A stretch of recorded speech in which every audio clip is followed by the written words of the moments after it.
Are those supposed to be real? The question came from Judge Williams, who sat behind his big desk, looking down at the old man standing before him for a simple traffic ticket. The judge's voice was unkind, and he seemed to find the whole thing funny. Mr. Thomas Reed, 84 years old, stood very straight. He wore a simple blue jacket that had seen many years of use. Pinned to his chest, just over his heart, were 3 rows of ribbons and a single star-shaped medal hanging from a light blue ribbon. These were what the judge was making fun of. Your Honor, his lawyer, a young woman named Sarah Martinez, began, my client's military service has nothing to do with this case. Judge Williams waved his hand, brushing her aside. His eyes stayed on Mr. Reed. I'm just curious. That's quite a collection for a man who can't remember the speed limit. Let me guess. You bought them at a thrift store, a little dress-up to impress your friends. Some people in the back of the courtroom snickered quietly. Most others looked uncomfortable. Mr. Reed said nothing. His eyes, clear and gray, looked at the flag hanging behind the judge. He wasn't angry. He seemed calm and peaceful, as if he was thinking of somewhere far away. I asked you a question, sir, the judge said, his voice getting louder. He seemed to enjoy having power over people. Are you going to answer me? Sarah stood up straighter, her face red with frustration. Your Honor, this isn't right. Mr. Reed is a veteran and deserves our respect. Respect is earned, counselor, Williams shot back, and wearing a bunch of medals doesn't automatically earn it in my courtroom. Now, Mr. Reed, for the last time, where did you get the medals? Mr. Reed's gaze slowly moved from the flag to meet the judge's eyes. His voice, when it came, was quiet but strong. They were given to me. The simple answer seemed to make the judge even angrier. Given to you by whom? A costume shop? He leaned back in his big leather chair. Let's be clear. I am tired of older men thinking a uniform they wore 50 years ago gives them special treatment. You ran a stop sign. You were speeding. And you stand here in that silly jacket as if it protects you. I find it insulting to the real heroes who served. Each word was meant to embarrass. Sarah could feel anger building inside her. She looked at her client. Mr. Reed's hands, aged and spotted, rested calmly on the table. He didn't fidget. He didn't react. He just stood there, taking the judge's mean words without showing any emotion. Take the jacket off, the judge commanded. People in the courtroom gasped. This was no longer about a traffic ticket. This was about taking away someone's dignity. Your Honor, you can't be serious, Sarah said, her voice shaking slightly. I am perfectly serious. This is my courtroom. The defendant will show it proper respect. That display is distracting. Take it off, Mr. Reed, or I will charge you with contempt of court. The bailiff, a big man who had seen many court cases, took a hesitant step forward. His eyes met Mr. Reed's, and for a moment he looked uncertain, even sorry. Mr. Reed did not move. He did not look at the bailiff or the judge. He looked at the medals on his own chest, his gaze resting for a moment on the one hanging from the blue ribbon. His silence was his answer. It was a clear and firm no. Fine, the judge said, his face turning red.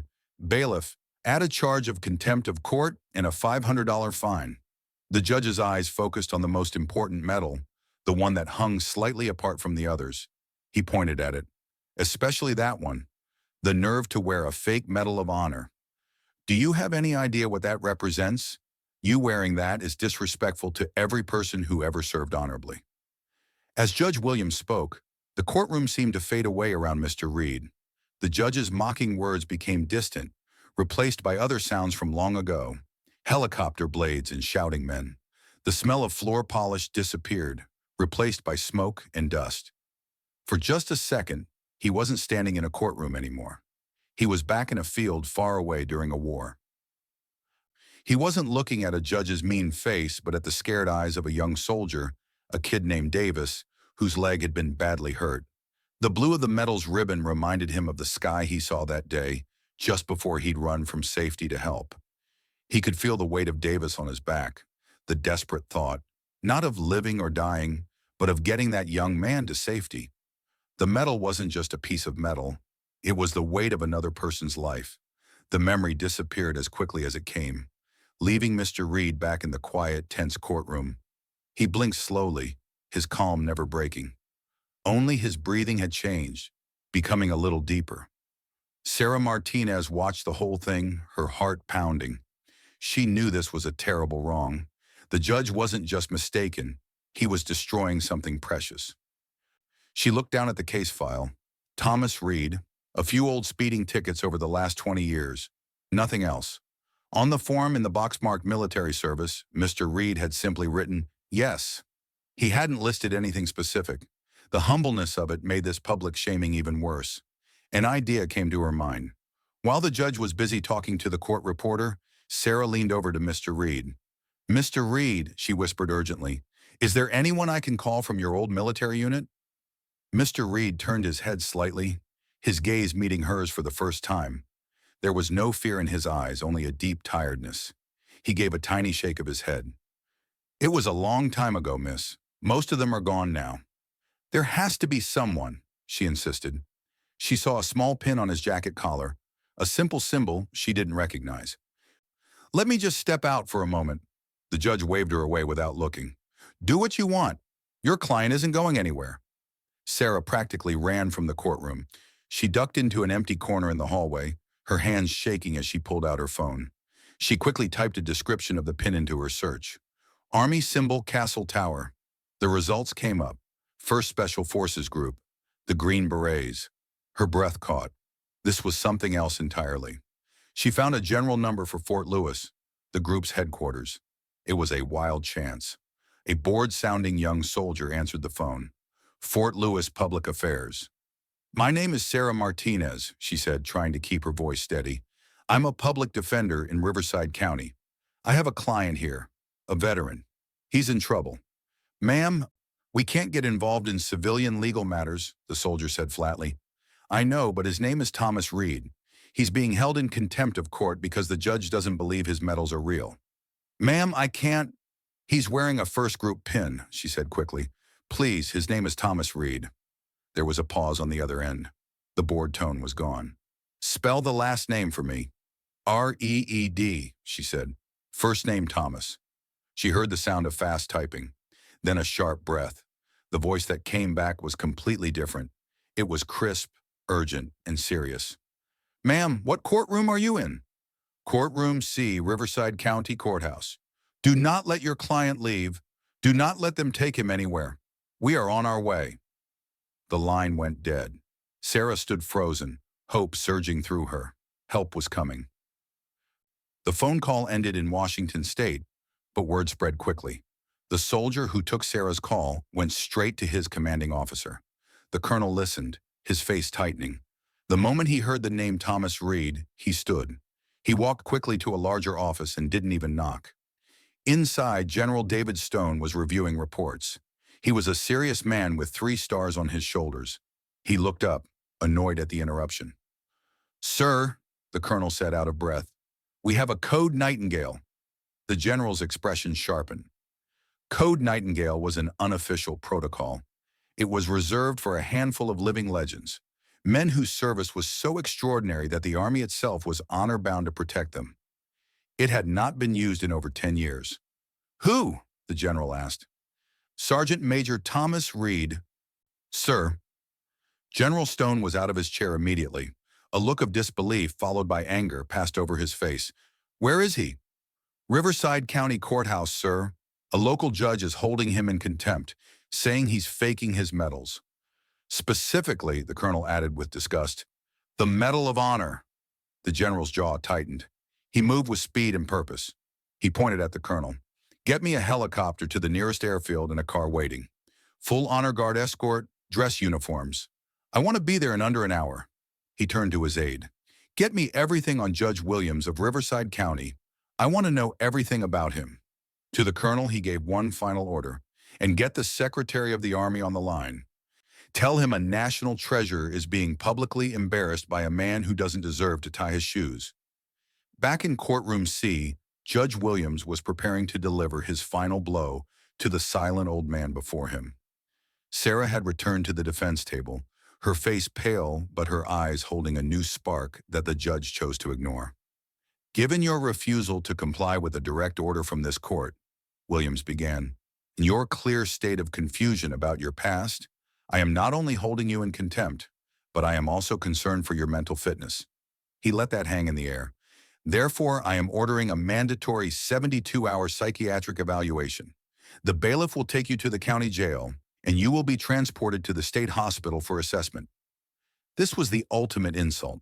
Not just a fine, not just jail time, but saying that Mr. Reed was confused, that his life, his service, his honor were the inventions of a broken mind. The gavel was in his hand. He raised it high. He never got to bring it down. A noise from the hallway interrupted him. The heavy doors to the courtroom burst open, swinging inward with force. Two soldiers, standing perfectly straight in spotless army dress uniforms, entered the room. They moved together smoothly, one taking position on the left of the entrance, the other on the right. They stood at perfect attention, their faces serious, their eyes looking straight ahead. The courtroom fell into stunned silence. Judge Williams froze, his gavel still held up, his mouth slightly open. Then a third man entered. He was tall and broad-shouldered, his dark green uniform perfectly pressed, the jacket decorated with many medals. 3 silver stars gleamed on each of his shoulders. It was General David Stone. He didn't look at the judge. He didn't look at the people watching. His eyes scanned the room until they found their target. He began to walk down the center aisle, his polished boots making a sound like measured heartbeats on the floor. Click, click. Each step changed the feeling in the room. The air filled with an authority that made the judges seem small. General Stone stopped directly in front of the defense table, less than 2 feet from Mr. Reed. For a moment, the two men just looked at each other. A universe of shared understanding passed between them in that silent gaze. The general's serious face softened with a look of deep respect. Then, in a move that shocked everyone in the courtroom, General David Stone snapped to the sharpest, most perfect position of attention. His right hand came up in a salute so crisp, so perfect, it seemed to cut the air. His gloved fingers touched the brim of his hat. "Sergeant Major Reed," the general's voice boomed, clear and strong, filling every corner of the silent room. "It is an honor to be in your presence, sir." He held the salute, his eyes locked on Mr. Reed's. Slowly, as if waking from a dream, Thomas Reed straightened his shoulders. The tiredness seemed to fall away from him, replaced by an echo of the soldier he had once been. He brought his own hand up, his movement stiff with age but no less precise, and returned the salute. Judge Williams finally found his voice. "What is the meaning of this? Who are you? I am in the middle of a court proceeding." General Stone slowly lowered his hand, but his eyes never left Mr. Reed. Only after Mr. Reed had lowered his own hand did the general turn his head. He looked at Judge Williams with such coldness it seemed to freeze the room. "The meaning, Your Honor," the general said, his voice dangerously quiet, "is that you are in the presence of a hero, and you are about to learn a lesson in respect." He took a step toward the judge's desk, pulling a folded piece of paper from his pocket. "You question this man's medals. Let me enlighten you." He began to read, his voice strong with pride and anger. "Sergeant Major Thomas Reed, enlisted United States Army, 1958. Served with distinction for 30 years. 3 tours in Vietnam. Member of the 5th Special Forces Group." He paused, letting the weight of the legendary unit's name settle. "Awards and decorations include the Bronze Star with V for Valor, 3 awards. The Silver Star, 2 awards. The Distinguished Service Cross. The Purple Heart, 4 awards." With each medal named, a new wave of shock rippled through the people watching. They sat up straighter, their faces showing awe and shame. A local reporter in the back was writing frantically. "And this one," the general said, his voice dropping as he looked at the medal on the blue ribbon.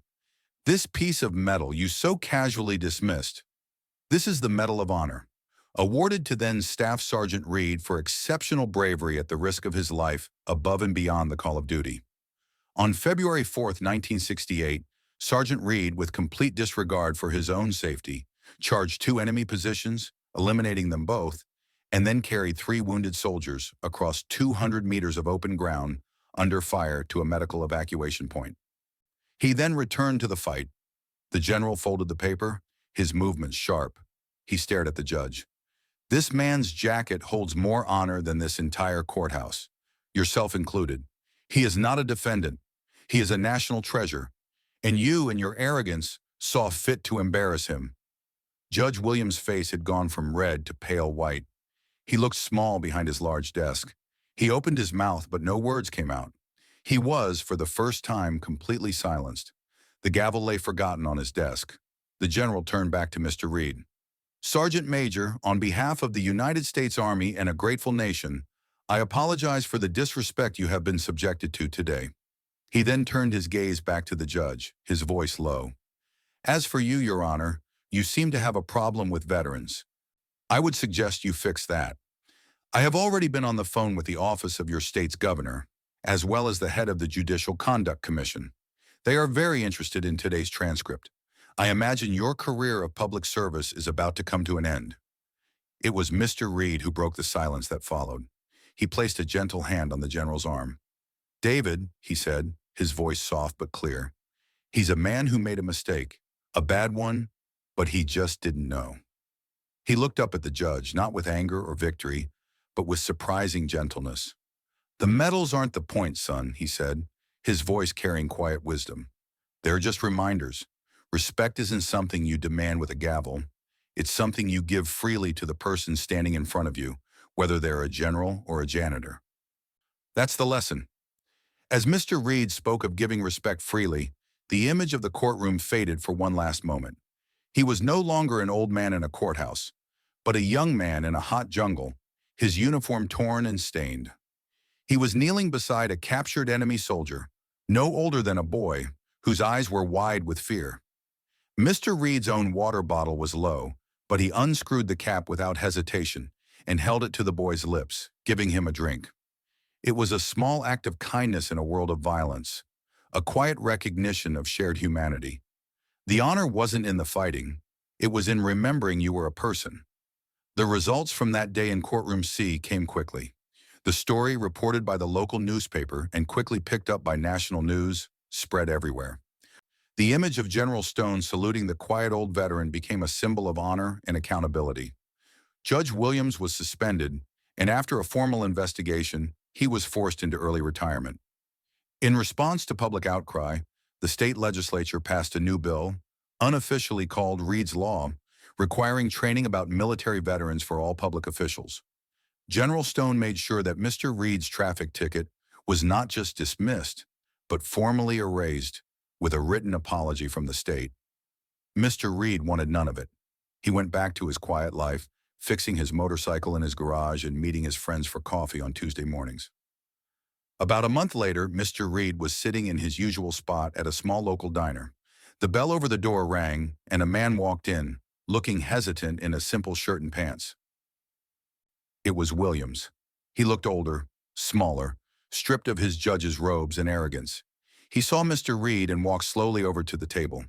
"Mr. Reed," he said, his voice quiet, Can I sit down?" Mr. Reed simply gestured to the seat across from him. Williams sat, his hands fidgeting on the table. "I wanted to apologize," he said, not looking Mr. Reed in the eye. "What I did, what I said, there's no excuse for it. I was arrogant, I was cruel, and I was wrong. I'm sorry." Mr. Reed took a slow sip of his coffee. He looked at the man across from him, a man broken by his own pride. He saw no reason for any more punishment. "I hear you're not a judge anymore," Mr. Reed said, his tone neutral. "No," Williams admitted. "I'm not." "Good," Mr. Reed said, and for a second Williams flinched. "A man shouldn't have a job he doesn't have the heart for." He pushed a menu across the table. "The coffee is good here." It was an offer of peace, a simple, graceful act of forgiveness. Williams looked up, finally meeting Mr. Reed's gaze, and for the first time, he saw not a defendant or an old man, but simply a person worthy of respect. He nodded, a weight lifting from his shoulders. Stories like Thomas Reed's remind us that heroes walk among us every day, often unseen. If you believe in honoring their quiet valor, please like this video, share it with others, and subscribe to our channel for more stories that deserve to be told.